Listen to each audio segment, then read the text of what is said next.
ज्यादा दूर भागे नहीं होंगे। उस तरफ देखो तुम लोग। संजय के हाथ में गोली लगी थी। वो और अभिनव रात के अंधेरे में एक पतली सी गली में छुपे हुए थे। अच्छा बेटा, जल्दी बाहर आ जाओ। अभिनव, मेरी बात सुन बेटा, तुम यहाँ से भाग जाओ, वरना ये लोग तुझे भी मार डालेंगे। बाहर सड़क पर उनकी गाड़ी खड़ी थी और उसी गाड़ी के पास खड़ा था राणा। अभिनव, बाहर आओ बेटा। समझ गए? जिसने संजय को गोली मारी थी। नहीं पापा, मैं आपको छोड़ के नहीं जाऊंगा। जिद मत कर अभिनव। बेटा देख, मैं तो अपनी जिंदगी जी चुका हूँ। अब जो भी करना है तुम्हें करना है, सब कुछ तुम्हें संभालना है। और मेरी बात सुन, एक बार यहाँ से जाए, उसके बाद दोबारा मुड़ के मत देखना, ठीक है? संजय ने कहा और अपनी उंगली में से एक सोने की अंगूठी निकालकर अभिनव को थमा दी। उस पर टी लिखा हुआ था। और एक बात हमेशा याद रखना, अपनी आखिरी सांस तक लड़ना है। समझ गया ना टाइगर? संजय ने अभिनव के माथे को चूमा। Run tiger, run tiger run! और अपनी बंदूक लेकर उन लोगों का सामना करने के लिए गली से बाहर निकल गए। संजय जैसे ही अपनी गाड़ी के पास पहुंचे तो राणा ने संजय पर बंदूक तान दी। टाइगर! इस कमीने का चेहरा मत भूलना!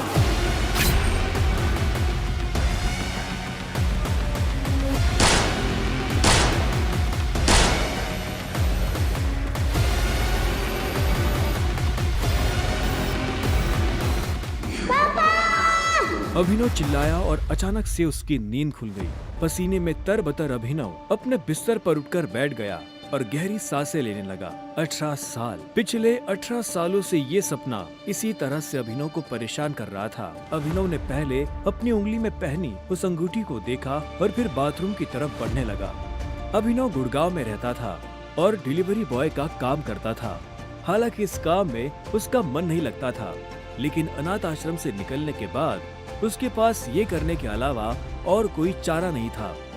18 साल की उम्र में उसने अपना खर्च खुद उठाना शुरू कर दिया था। उसकी जिंदगी में बस एक ही खुशी थी,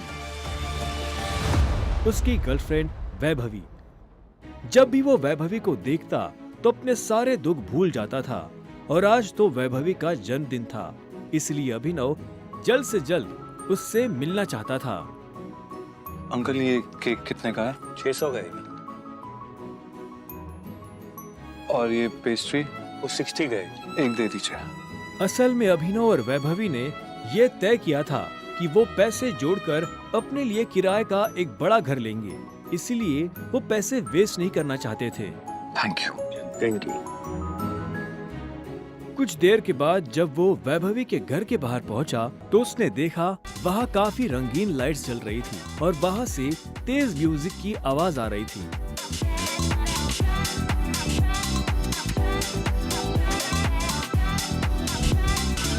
वैभवी,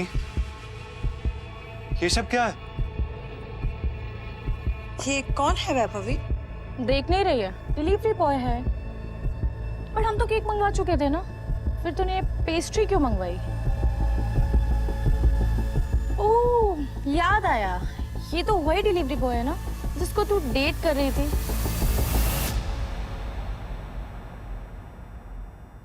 ओह कम ऑन यार वैभवी, तेरा स्टैंडर्ड इतना गिर जाएगा मुझे नहीं पता था। बेब,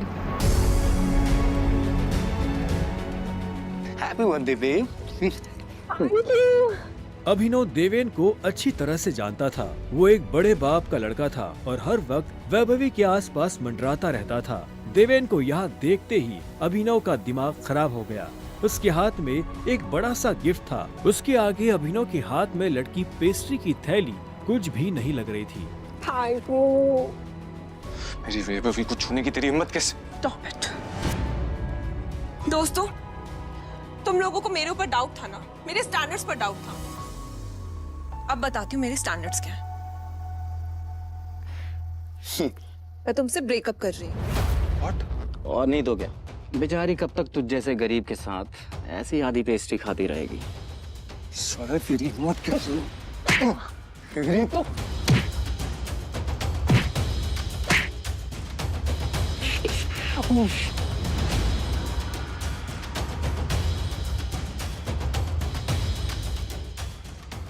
ये तुमने ठीक नहीं किया वैभवी। और अभिनव वहां से निकल गया। वो उन दोनों की शक्ल अब और नहीं देखना चाहता था। उसकी आंखों में आंसू थे और उसका दिल बुरी तरह टूट चुका था। हर घूंट के साथ उसकी आंखों के सामने वो दृश्य आ रहा था जिसमें देवेंद्र वैभवी के गालों को चूम रहा था। ये तुमने अच्छा नहीं किया वैभवी, तुमने बिल्कुल अच्छा नहीं किया। बहुत गलत किया तुमने मेरे साथ, बहुत गलत किया। अभिनव धोखे के नशे में डूबकर बेहोश हो चुका था, लेकिन उसके लिए ये रात यहाँ खत्म नहीं होने वाली थी। उधर जब अभिनव सड़क पर बेहोश हो गया था, तब इधर सनी सिंह अपनी गाड़ी में बैठा बेचैन हो रहा था। सनी सिंह की बहन अनन्या उसके गले का कांटा बन गई थी। सनी अपने दादा हरदेव पाल सिंह की नजर में आने के लिए और अनन्या को रास्ते से हटाने के लिए कुछ भी कर सकता था, और आज वो अपनी गाड़ी में अपने आदमियों के साथ निकल पड़ा था अपनी बहन को सबक सिखाने के लिए।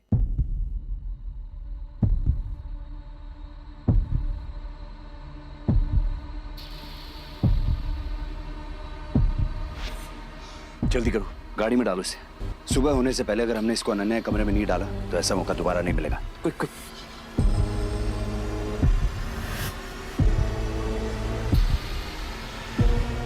सनी के आदमी अभिनव को उठाकर सीधा रूम नंबर 409 में घुस गए। से कपड़े उतारो और बेड पे लिटाओ उसको। कपड़े उतारो उसको। उन्होंने अभिनव को बहुत आहिस्ते से उस बिस्तर पर लेटा दिया। वहाँ पहले से सनी की बहन अनन्या सोई हुई थी। सुबह जब अभिनव ने करवट बदली तो उसका हाथ एक नरम हाथ से टकरा गया। अभिनव की नींद टूटी और उसने देखा कि वो एक अनजान लड़की के बगल में लेटा हुआ था।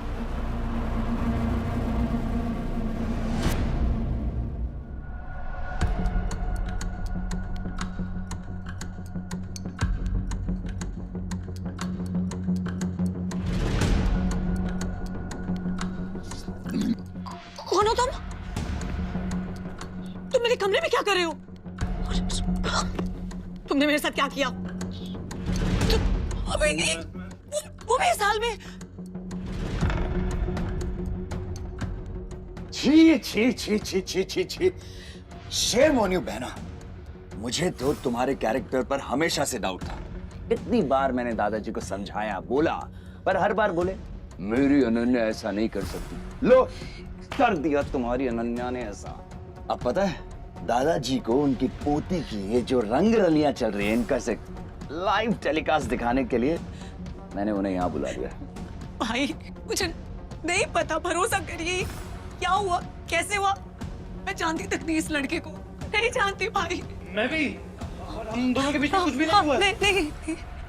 इससे पहले कि अभिनव सफाई देता, अनन्या और सनी के दादा हरदेव पाल सिंह कमरे में पहुंच चुके थे। उनके पहनावे से समझ आ रहा था कि वो बहुत अमीर आदमी थे। अनन्या को इस हाल में देख उनकी आंखें गुस्से में लाल हो गई थी। मुझे तुमसे ये उम्मीद नहीं थी। दादाजी, आप जैसा सोच रहे वैसा बिल्कुल नहीं है। अनन्या, तुम्हें अच्छे से नियम पता थे, फिर भी तुमने सारे नियम तोड़ दिए। नहीं दादाजी, नहीं। और तू? जब अभिनव की नजर हरदेव से मिली तो उसे लगा कि वो अपनी आंखों के सामने मौत देख रहा है। तूने मेरी पोती के साथ रात गुजारी है ना? आज से हमारे परिवार के कानून के हिसाब से तू सिंह परिवार का दामाद है। क्या? उन दोनों के बीच में लेकिन कुछ हुआ ही नहीं है। दादाजी, कुछ नहीं हुआ है। कुछ नहीं किया ना तुम दोनों ने? तो क्या ये था?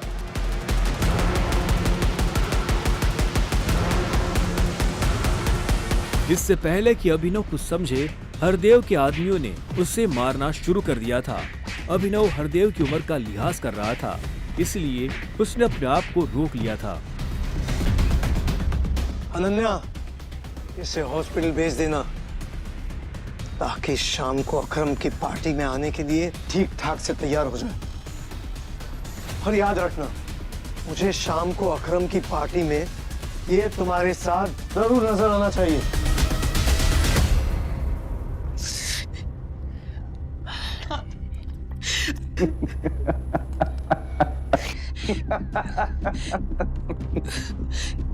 क्यों मेरी जिंदगी बर्बाद कर दी तुमने? क्यों? अभिनव के पास इस सवाल का कोई जवाब नहीं था। वहां जाकर अभिनव शाम को होने वाली पार्टी के लिए तैयार होने लगा। उससे हरदेव और उसके आदमियों का डर नहीं था। वो जानता था कि अनन्या पहले से काफी मुश्किल में थी और वो अपनी वजह से उसकी मुश्किलें और नहीं बढ़ाना चाहता था। अभिनव के पास ले देकर सिर्फ एक ब्लेजर था, वो भी उसके पापा का। वो जगह जगह से फटा और उधड़ा हुआ था, लेकिन जब अभिनव ने उसे पहना तो उसकी खूबसूरती ने ब्लेजर की सारी कमियां ढक दी। अभिनव का अंदाजा सही था, अनन्या का घर काफी बड़ा था। वो एक अमीर परिवार की लड़की थी। जितना अभिनव महीने का कमाता था उतने की अनन्या ने सैंडल्स पहनी हुई थी।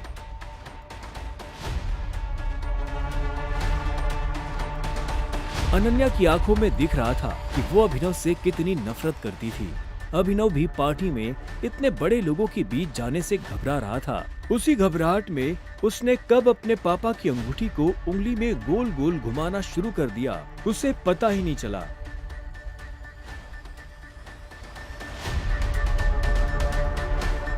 इस अंगूठी को उतार दो प्लीज, बहुत गंदी लगी। सॉरी पर ये अंगूठी मेरा सब कुछ है।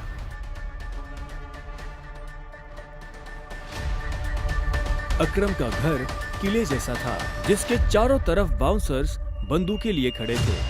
जैसे ही अनन्या और अभिनव अंदर आए तो इतने में उसकी नजर देवेन से टकरा गई।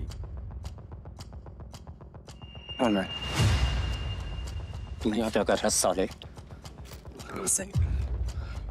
Kiss my husband. अनन्या पागल हो गई हो तुम? इस सड़क छाप में ऐसा क्या देख लिया? किससे शादी कर ली?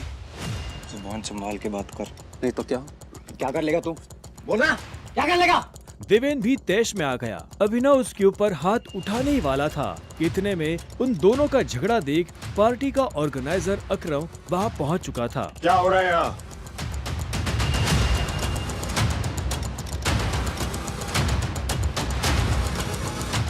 अकरम सर, देखिए इस आदमी, ये क्रिमिनल है, जबरदस्ती आपकी पार्टी में घुसाया। इधर आओ।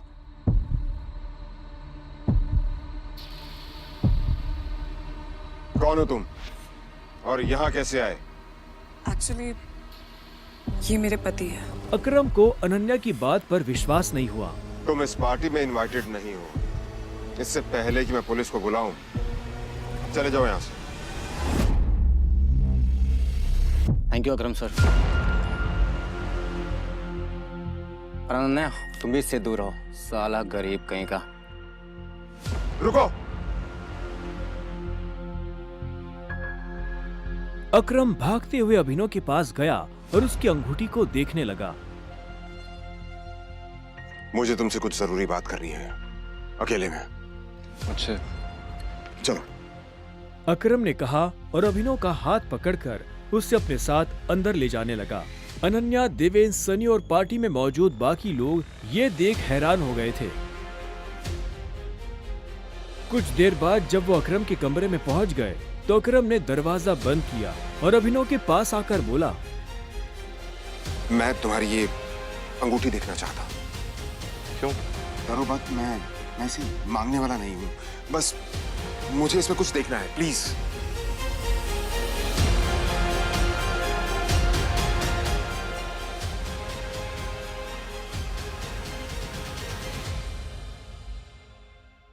टाइगर?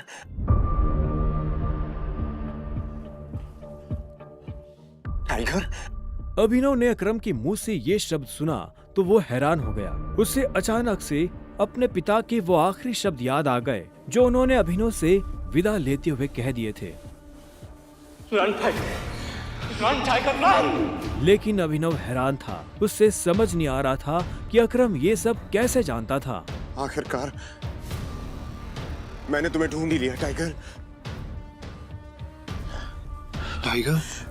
हाँ, पिछले 18 सालों से मैं तुम्हें ढूंढने की कोशिश कर रहा हूं। तुम हमारे टाइगर हो, हमारी हजारों करोड़ों की एम्पायर के वारिस, जिसे हम 3 दोस्तों ने मिलकर शुरू किया था। मैं, तुम्हारे पापा संजय गढ़वाल और राणा अग्निहोत्री। वो देखो।